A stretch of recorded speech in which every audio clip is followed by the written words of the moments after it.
kita menginginkan sesuatu, alur untuk mendapatkannya itu kayak gitu teman-teman. Satu, percaya sama rencana Allah.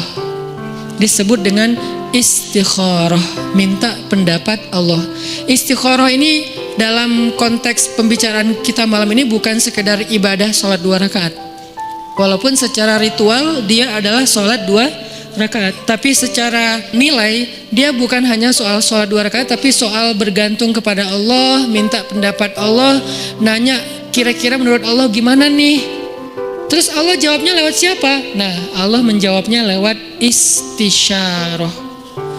Pertama, istikharah, minta pendapat Allah. Ya Allah, beri saya petunjuk, ini mau gimanain, ini apa yang harus saya lakuin. Nanti Allah nitip jawabannya lewat istisyarah. Istisyarah itu meminta nasihat orang-orang yang lebih paham, ulama, kiai, ustadz, siapa lagi, guru, orang tua, orang yang lebih bijak dari kita yang banyak pengalaman dalam urusan tersebut. Kita minta pendapat mereka. Biasanya Allah nitip jawaban itu melalui lisan-lisan mereka yang terjaga.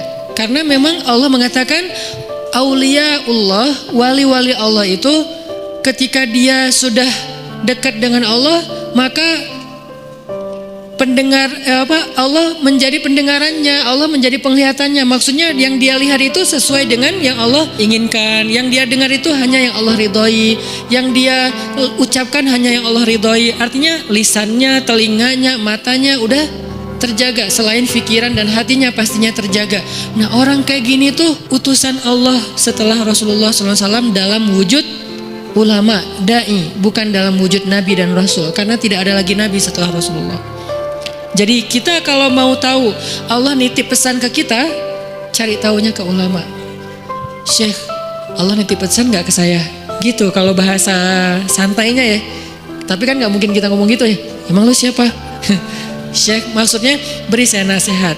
Cuman itu terlalu resmi lah. Analoginya kita kayak nanya, ada pesan gak untuk saya dari Allah?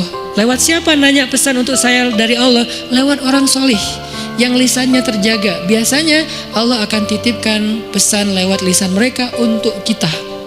Ini namanya istisyarah, meminta isyarat. Isyarat itu bahasa Arab yang jadi bahasa Indonesia. Isyarah jadi isyarat. Isyarat itu artinya petunjuk.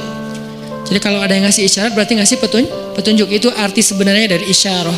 Jadi istisyarah meminta isyarat atau meminta nasihat yang sifatnya menunjukkan jalan mana yang baik yang harus kita jalanin. Karena Allah nggak bicara langsung kepada kita dalam bahasa wahyu kecuali apa yang sudah diwahyukan di Al-Quran. Karena yang bicara langsung dengan wahyu itu kan hanya para nabi. Kita kan nggak bisa langsung wahyu turun dari langit. Saya baru dapat wahyu, nggak bisa kan? Kadang-kadang kita kayak kegeeran gitu, saya baru dapat ilham, padahal bukan ilham gitu kan. Ilham dari siapa dulu nih? Bisa jadi ilham dari wasawisus syaitan. Siapa tahu ilham kita tentang komen, tentang caption, tentang postingan, tentang repost, broadcast, itu bukan dari Allah, dari setan, karena tidak terjaganya kita. Kalau para ulama, insya Allah mereka terjaga, Allah yang jaga mereka. Sehingga insya Allah ilham mereka itu gak dari mana-mana. Apalagi mimpi ulama itu adalah benar. Mimpi Nabi wahyu, mimpi ulama benar. Itu satu tingkat di bawah para Nabi. Bahkan disebutkan mimpi ulama adalah satu bagian dari 70 bagian kenabian. Nabi itu kan punya banyak bagian kenabian, nubuwah namanya. Nah, satu bagian dari 70 bagian itu adalah mimpi yang benar dari seorang ulama atau orang soleh. Sehingga saya merasa bahwa minta nasihat dan minta doa dari Habib Ali Zainal Abidin itu bagian dari isyarah. Setelah itu ini nggak harus berurutan ya, istikharah, isyarah itu nggak harus berurutan. Bisa yang mana yang memungkinkan duluan. Akhirnya kemudian saya istikharah, minta Allah, ya Allah saya pengen ketemu Nabi. Pas umroh ternyata bisa ziarah Nabi di depan makam Nabi. Selain sholawatan, saya ngomong gitu semampu saya, walaupun sebetulnya malu gitu mau ketemu Nabi. Kenapa? Amalan kurang, sholawat kurang, ujuk-ujuk datang minta banyak request gitu kan, kayak ngerasa nggak pede. Tapi mau ke siapa lagi? Meminta nasihat dalam bahasa kayak apa ya? Kayak orang lagi berkunjung gitu. Walaupun pastinya doanya kepada Allah. Jadi saya bukan berdoa kepada Nabi ya, berdoa kepada Allah. Cuman lagi ziarah tuh kayak ngomong gitu. Sebagaimana Nabi bicara dengan Khadijah ketika ziarah makam Khadijah. Ya Rasul, saya gimana ya? mau gimana ini ya dakwahnya. Udah beres itu, masuk ke raudhah, ya Allah beri saya petunjuk. Doa yang saya nggak pernah tinggalkan, Rabbana atina min ladunka rahmah wa hayyi' lana min amrina rasyada. Kalimat terakhir itu tuh, wa hayyi' lana min amrina rasyada. Ya Allah, siapkanlah untuk saya petunjuk dalam urusan saya. Mau gimana nih kalau bahasa sederhananya?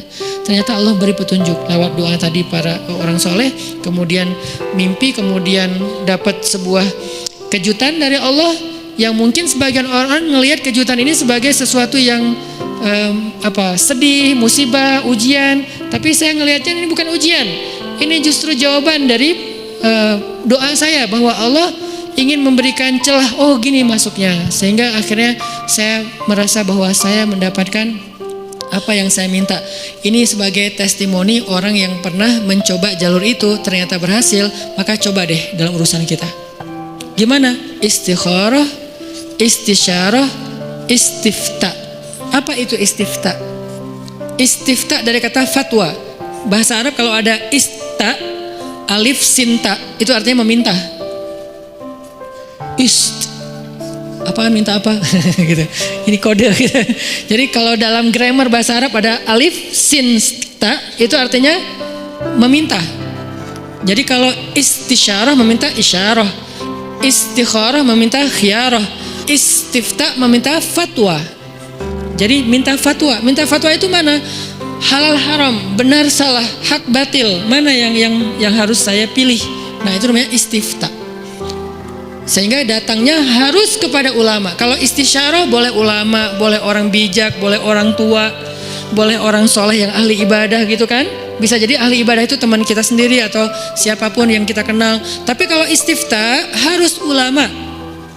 Kalau di Indonesia ulama yang tergabung dalam sebuah organisasi yang resmi, majelis ulama.